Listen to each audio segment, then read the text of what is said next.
Hello and welcome to Movers and Shakers once again. कुछ दिन पहले हम लोगों ने रिपब्लिक डे मनाया. क्यों मनाया? पता नहीं. आधे से ज्यादा लोग तो रिपब्लिक डे इसीलिए मनाते हैं ताकि फंक्शन में जाकर मालूम कर सके कि रिपब्लिक डे होता क्या है. बताते हैं आज से 49 साल पहले हमारा कॉन्स्टिट्यूशन लागू हुआ था. चलिए यह तो पता चलता है कि कॉन्स्टिट्यूशन नाम की भी कोई चीज होती है. बताते हैं इस साल भी राष्ट्रपति जी ने बहुत सारी तोपों की सलामी ली. मतलब तोप के ब्लास्ट को सलामी कहा जाता है. भाई ये सलामी तो बंबई और दिल्ली के क्रिमिनल्स हर रोज देते, दिन में 4-4 बार देते. जिसे नहीं चाहिए उसे भी देते.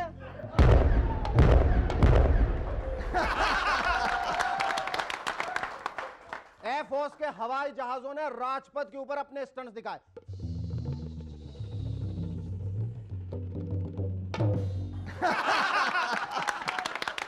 लेकिन इससे फायदा क्या होगा भाई? ये थोड़ी कि मॉनसून टाइम से पहले आ जाएगा या फिर ममता जी घबराकर रेलवेज नहीं मांगेंगी या फिर लालू जी गाय भैंसों से प्यार करना शुरू कर देंगे या फिर हमारे क्रिकेट प्लेयर्स बॉल के पीछे दौड़ने के बजाय उसे रोकने लगेंगे.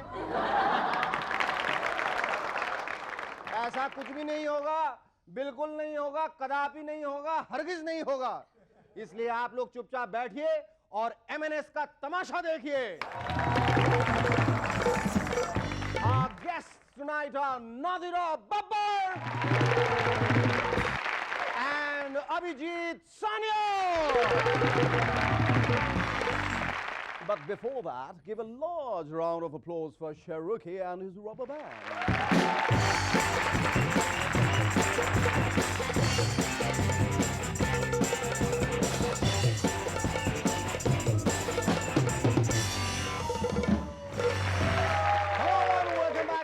Once again. वाजपेयी जी आजकल बहुत परेशान हैं. इसमें हैरानी की क्या बात है? जब से सरकार बनाई है तब से वाजपेयी जी परेशान ही तो रहते हैं. हर महीने उनके ऊपर प्रेशर पड़ता है कि वो अपने कैबिनेट को एक्सपैंड करें. बेचारे वाजपेयी जी. उनके पास कैबिनेट है, कोई नीरजा गुलेरी का चंद्रकांता थोड़ी है कि बढ़ाते चले जाए, बढ़ाते चले जाए. जैसा कि मैंने पहले ही बताया था, इंडियन रेलवेज अब एक नई फैसिलिटी दे रही है, टेलीफोन पर ट्रेन रिजर्वेशन. अब ट्रेन रिजर्वेशन होगा या नहीं ये तो पता नहीं, लेकिन रेलवे बाबू का अच्छा खासा मनोरंजन जरूर होगा. हेलो, मैं चड्ढा बोल रही हूं और मिस्टर नाइक जी मिसिज रुपेश दी मम्मी. और तुसी आज दसो कि दादर अमृतसर जाती है कि नहीं? जी मैडम जाती है. और ये तमिलनाडु एक्सप्रेस चेन्नई जाती है कि नहीं? जाती है मैडम, जाती है, लेकिन आपको जाना कहाँ है? और तुसी होल्ड करो. और रुपेश के डैडी बाथरूम में वो बाहर निकलते हैं तो मैं पूछ कर दस दिया. और जी रेलवे बाबू तुहाडे मुंडे किन्ने हैं जी? कुछ रिपोर्ट से मालूम हुआ है कि हो सकता है लालू जी को दोबारा जेल जाना पड़े. भाई मुझे तो डर है कहीं बिहार के हाथी हड़ताल न कर दे. कहते हैं भाई हम अपने बीवी बच्चों को संभालें या फिर लालू जी को जेल से सीएम रेजिडेंस और सीएम रेजिडेंस से जेल ट्रांसफर करते रहे. ना कोई कन्वेंस, ना कोई ट्रैवलिंग अलाउंस, ऊपर से लालू जी का बोझ.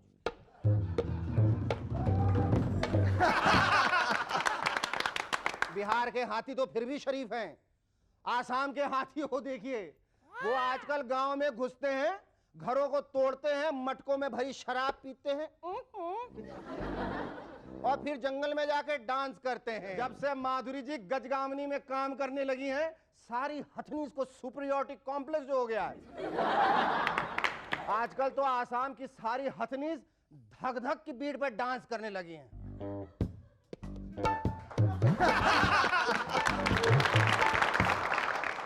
जीनत अमान अब शपथ सीरियल में काम करेंगी। उनका कहना है कि वो सीरियल में इसलिए काम कर रही हैं क्योंकि प्रोड्यूसर निकिता शाह ना सुनने को तैयार नहीं थी। कमाल है, कल को गंगूराम से ना सुनने को तैयार नहीं होंगे तो आपको किसी हॉरर फिल्म में भूतनी का रोल करना पड़ेगा। कल को सुभाष घई ना सुनने को तैयार नहीं होंगे तो आपको अनिल कपूर के पीछे नाचने वाले 200 डांसर्स के बीच में खड़ा होना पड़ेगा 1 2 का 4 4 2 का 1 करने के लिए।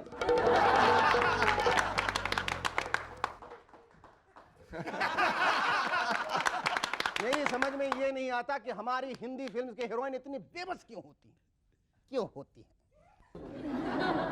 बेबस? हीरोइन ब्रिज से कूदना चाहती है, नदी में डूबना चाहती है तो हीरो आके उसे रोकता है। अरे वो कौन होता है आपकी लाइफ में दखल अंदाजी करने वाला? आपको कूदना है तो आप बेशक कूदो, अगर एक बार में नदी में नहीं डूबती तो बाहर निकल कर दोबारा कूदो। विलन हीरो को खंबे से बांधता है तो नाचना हीरोइन को पड़ता है। नाच छमिया नाच। जब तक तेरे पांव चलेंगे इसकी सांस चलेगी। अरे काहे का पांव काहे की सांस? मत नाचो। क्या बिगाड़ लेगा वो तुम्हारा? क्या हो जाएगा तुम्हारा? पिटाई तो हीरो की होगी ना। बिल्कुल मत नाचो।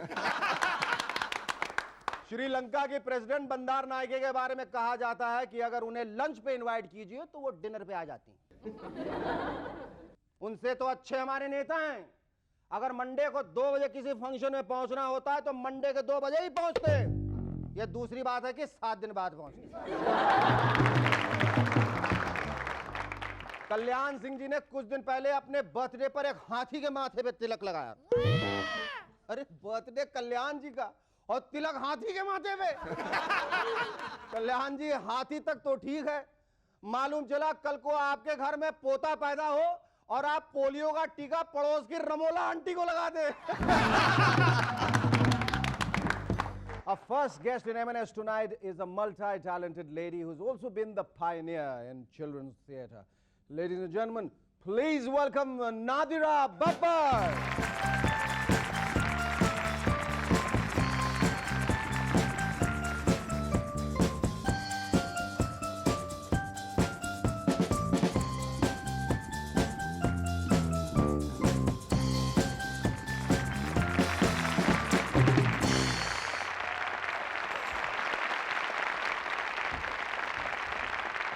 Nadira ji, you have been the recipient of the Mahila Shiromani Award by the President of India. You have also the recipient of the Yash Bharti Award from the UP government. और मैंने ऐसा भी सुना है कि चंद साल पहले लखनऊ की एक सड़क का नामकरण जो हुआ था वो आपके नाम पर हुआ था. Is it true? जी बिल्कुल. तो how did you react to that? I mean, generally speaking, it happens. बड़े-बड़े जो राजनेता होते हैं, politicians, उनके नामों पर रखा जाता है सड़कों का नाम. How did you react to that? मुझे बहुत अच्छा लगा. जाहिर है जब कोई आपके काम का कहीं कोई नाम लेता है या कोई आपकी पहचान बनती है, तारीफ होती है, तो बहुत अच्छा लगता है. बहुत खुशी की बात है. Definitely. अच्छा, did you become overly possessive about that street? ऐसा लगता है सुबह उठ के सबसे पहले मैं वहीं दौड़ लगाऊंगा. अगर मैं लखनऊ में रहती तो शायद ऐसा हो जाता, लेकिन चूंकि मैं बम्बई में रहती हूँ, इसलिए मैं इन्हीं ट्रैफिक वाली सड़कों पे ही घूमती रहती हूँ. अच्छा, आपने ये चिल्ड्रंस थिएटर वर्कशॉप आपने किया है, बहुत सारे बच्चों को डायरेक्ट किया, बहुत सारे प्लेस में. How did you think of starting a children workshop, children theatre, and not the full grown adults into it? आपको लगता है kids make better actors? नहीं, मैंने बच्चों पे काम किया है, बच्चों के साथ काम किया है, लेकिन I have a professional theatre group and I do mainly work with adults. Of course, I have a children's theatre branch and I also believe that children theatre is very important because we must catch them young. And educate them for the real culture and real values of culture. Stay with us. We'll be back in a moment to chat some more with Nadira Babbar.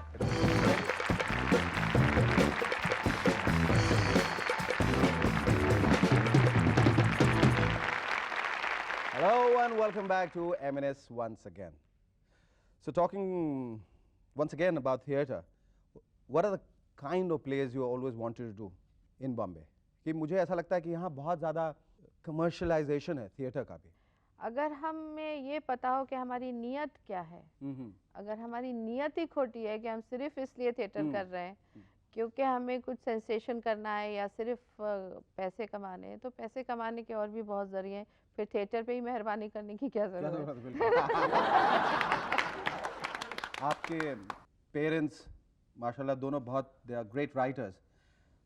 Are you also in the process of jotting down your memoirs?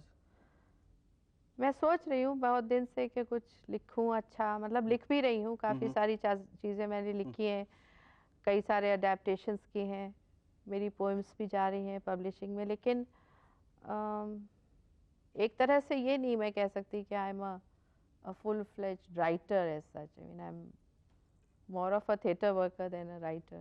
अच्छा, tell me in the initial days जब आप बम्बई आई थी, and then Raj Babbar became a big film actor with his debut in Insaf Ka Tarazu. Then did you feel at any point subjugated? नहीं, बिल्कुल नहीं. बिल्कुल नहीं. बिल्कुल भी नहीं. Because it does happen normally in a relationship जहाँ शौहर जो है, जो husband, if he शायद अगर मैं फिल्म्स में जाती, in a profession like this, हाँ, maybe if I was trying in films or I was wanting to act in films, maybe. तब हो सकता है कि शायद, पर चूंकि मैंने पूरी तरह से अपने आप को थिएटर में लगाया और उसके ज़रिए ही काम करती रही, तो मुझे शायद कभी ऐसा मतलब दूर ये सवाल भी नहीं उठा मेरे कभी नहीं. There were no problem at all. I mean, like, you know, the husband gets very busy and the wife... that is another problem. हाँ, that how did you deal with that problem? How did you deal with that problem? By doing my own work and finding solace in my children. Great. That's very nice. And आपके बच्चे अभी क्या कर रहे हैं? मेरी बड़ी बेटी है जूही, वो 22 साल की है और उसने भी निफ्ट से किया है अपना कंप्लीट कोर्स, और मेरा बेटा 17 साल का है और वो 12वीं का एग्जाम दे रहा है कॉमर्स से. And what would you want your son to be in future? I want him to be a good human being and he can decide whatever he wants to be. Well, I'm sure he's a good human being because he's your son. It was lovely talking to you. Thank you, Chetan. Our second guest in M&S tonight is the Grasim Mr. India 1999. Ladies and gentlemen, please welcome Abhijit Sanyal. Let me congratulate you for winning the Thank you very much. Grasim Man of the Year 1999. ये बताओ कि इस चुन्नी का बोझ तुम कब से उठा रहे हो मेरे भाई? No, I was just joking. I mean, when did you win this? On the 16th, On the 16th. to be precise. अच्छा, ये तुमने कैसे शुरुआत की, कब सोचा इसके बारे में? बचपन में कभी ऐसा था कि नहा के निकले और अपने आप को शीशे में देखा और बोला ये जो मैं अभी पहने हुए हूँ ये एक राउंड होता है तो शायद मैं इसमें मुझे पार्टिसिपेट करना चाहिए, और मोहल्ले वालों को, बच्चों को बुलाया, बोले साइड में बैठ जाओ, तालियां बजाओ और मैं घूमता हूँ, ऐसा कभी था? नहीं, मिस्टर इंडिया पहले से बहुत बड़ा एक सपना था. अच्छा. यानी मैं देखता लोगों को मिस्टर इंडिया और सोचता कि मिस्टर इंडिया, वाह क्या मिस्टर इंडिया, क्या मतलब क्या चीज़ है, और हमेशा सोचता कि क्या करना चाहिए क्या नहीं करना चाहिए, और हमेशा अपने आप को आईने में देखता और सोचता वाह कितना सुंदर हूँ मैं. और मैं सुंदर हूँ. मैं सुंदर हूँ. महमूद साहब भी ऐसा सोचते थे, मैं सुंदर हूँ. और ऐसा करते करते पता नहीं कहाँ पहुँच गया मैं. पढ़ाई ख़त्म हुई और उसके बाद में थोड़ा मोड़ा छोटा मोटा मॉडलिंग यहाँ वहाँ करने लग गया. तो पता नहीं वो कीड़ा होता है ना, कहते हैं कीड़ा. बिल्कुल कीड़ा. तो पता नहीं वो कीड़ा कहाँ से जाग उठा और आगे बस पहुँच गए. थोड़ा मेहनत करते करते. कितनी मेहनत करनी पड़ी, तो किस किस्म की मेहनत करनी पड़ी तुम्हें मिस्टर इंडिया बनने के लिए? शो के लिए तो काफ़ी मेहनत करनी पड़ी. यानी कि 12 घंटा स्ट्रेट रिहर्सल, और रायचक में हम लोग रेडिसन फोर्ट करके एक जगह है, वहाँ पर हम लोग prisoners की तरह 25 of contestants every day seeing the same male faces for 14 days was a prisoner क्यों कोड़े मार मार के सिखाते हैं? घोड़े मार करके तो नहीं बट हाँ 25 दिनों तक के 25 लोगों को 14 दिनों तक के देखना और सेम फेसेस देखना बहुत बड़ा बोझ है बहुत बड़ा बहुत मेल फेसेस बार बार मेल फेस बार बार but I would certainly like to say that Grasim Industries they've given me a chance to be on this platform female contest तो बहुत होते रहते हैं मिस मुंबई मिस कैलकाटा अब तो मैंने मद्रासी बताया कि अब तो miss balcony miss first floor भी शुरू हो गया। अच्छा ये अपने आप में एक करियर तो है नहीं, जी हाँ तो इसके आगे का रास्ता क्या है, इसके आगे की मंजिल क्या है? I am already working as a model right now so I will definitely pursue that career for much For some longer- time. for some time And then maybe something related to the field that is much closer to me which is like entertainment industry अच्छा हिंदुस्तान में जो शख्सियतें हुई हैं बहुत सारी अलग अलग fields में, उनमें से कौन तुम्हें सबसे ज़्यादा तुम्हारे दिल के करीब है, पसंद है और क्यों? अशोक कुमार वो रिश्ते में मेरे दादाजी लगते हैं नाना जी लगते हैं क्या बात कर रहे हो, रियली बहुत खूब। वैसे ये बात हमें मालूम नहीं थी। Abhijit, what happened to your first Ram show in Delhi? well the first Ram show that I was doing and I was very nervous I mean it's very difficult to be on the other side of the camera and of course live audiences can be a nightmare sometimes you know Yes. so what happened was that I changed and I did everything and the whole deal was over and show was happening and first walk that I'm taking and I was feeling on top of the world. Wow man, I'm doing Ram show, it's like happening. And I go front stage and I pose over there for a second and everybody makes faces at me and I couldn't understand, is something wrong? Is it the makeup or is it the walk or is it my face?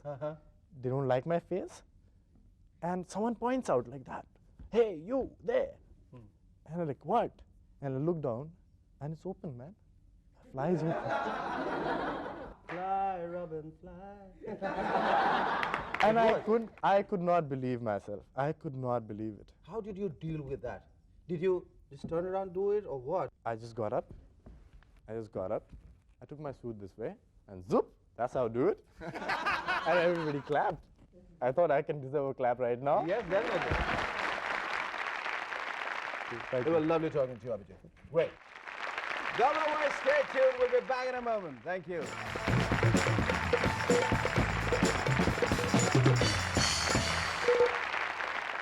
Hello and welcome to MNS once again.